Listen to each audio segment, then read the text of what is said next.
Guys, আজকে আবারও চলে এসেছি ছোলার ডালের একটা রেসিপি নিয়ে। অনেক দিন বাদে এসেছি। মাঝখানে আমার শরীরটা খুব খারাপ ছিল, তো তোমাদের কিছু দেখাতে পারিনি। তো আমি ছোলার ডালটা কালকে রাত্রে ভিজিয়ে রেখে তারপরে সকালে বেটে নিয়েছি। তারপরে দেখো পেঁয়াজ কুচি করে রেখেছিলাম, রসুন কুচি, আদা লঙ্কা কুচি করে রেখেছিলাম, আর একটু তো বেশি করে ধনে পাতা দিয়ে লবণ দিয়ে ভালো করে, যে যেরকম ঝাল খাবে ভালো করে মাখিয়ে নিয়েছি। আর এদিকে আমি দেখো ফ্রাই প্যানে তেল গরম বসিয়ে দিয়েছি। এরপরে আমি বড়াটা ভাজবো। তো দেখো তোমরা কিভাবে করি, একটু একটু করে আমি দেখো ভালো করে মাখিয়ে নিচ্ছি। ভালো করে মাখাতে হবে, একটু বেশি করে ধনেপাতা দিয়েও ভালো লাগবে, স্মেলটাও ভালো হবে, খেতেও ভালো লাগবে। এইভাবে আমি বড়াগুলো সাজিয়ে সাজিয়ে তেলের উপরে দিয়ে দিলাম।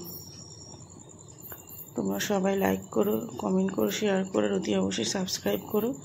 এই বড়াটারই কালকে আমি ঝোল করে তোমাদেরকে দেখাবো কীরমভাবে ঝোল করে রান্না করা হয়। তো এটা ভাতের সাথেও ভালো লাগবে, রাত্রে রুটি দিয়েও খেতে পারো, খুব ভালো লাগবে। এটা আমি কালকে আগামীকালে দেখাবো। তো এইভাবে দেখো আমি প্রত্যেকটা বড়া আমি সাজিয়ে সুন্দর করে দিলাম। যে যেরকম ঝাল খাবে সেরকমভাবেই দেবে। তারপরে দেখো এটা আমি আস্তে আস্তে একটু এবারে উল্টিয়ে নিচ্ছি, একটু স্টিমটা কমিয়ে তারপরে এটা ভাজতে হবে, নাহলে নিচটা পোড়া লেগে যাবে। এরপরে দেখো তোমরা এটা অনেকটাই ভাজা হয়ে গেছে।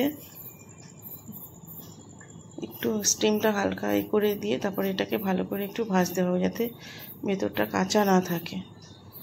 এইভাবে আমি দেখো কিছুক্ষণ এটাগুলোকে নাড়াচাড়া দিলাম। এরপরে একটু সময় নিয়ে এটাকে করতে হবে। এরপরে দেখো প্রায় মোটামুটি হয়েই এসছে ভাজাটা। এইভাবে একটু হালকা করে নাড়াচাড়া দিতে হবে মাঝে মাঝে, হয়েই এসছে প্রায়। এটা গরম ভাতে শুকনো লঙ্কা দিয়ে বা কাঁচা লঙ্কা দিয়ে খেতে পারো, খুব টেস্টি লাগবে। বা ডালের সাথেও এটা বড়া হিসেবে, অনেকে আছে ডাল দিয়ে কিছু ভাজা খায়, তো ডালের সাথেও এটা খেতে পারো। তো আমরা ডাল দিয়ে বেশি খাই, আর ভাজাও খাই শুধু। আর মাঝখানে দেখো আমি দুটো শুকনো লঙ্কা দিয়ে দিলাম। শুকনো লঙ্কা দিয়ে খেতে একটু ভালোই লাগে, একটু ঝাল ঝাল হয়। এবার দেখো আমি আস্তে আস্তে বড়াগুলো সব তুলে নিচ্ছি। তেলটা করে সেঁকে বড়াগুলো তুলে নিতে হবে, যাতে তেল না থাকে। আর সুন্দর দেখো মুচমুচে হয়েছে ভাজাগুলো। এইভাবে প্রত্যেকটা বড়া আমি তুলে নিলাম আস্তে আস্তে। এবার দেখো লঙ্কা দুটো ভেজে নিচ্ছি। লঙ্কা দুটো ভেজে কড়া করে ভাজতে হবে। লঙ্কা দিয়ে গরম গরম ভাতে খুব ভালোই লাগে, কাঁচা লঙ্কা দিয়েও ভালো লাগে, যে যেরকম লঙ্কায় খাবে। তারপরে দেখো আমি একটু নুন দিয়ে দিলাম। নুন দিয়ে দিলে শুকনো লঙ্কা ভাজাটা একটু মুচমুচে হয়।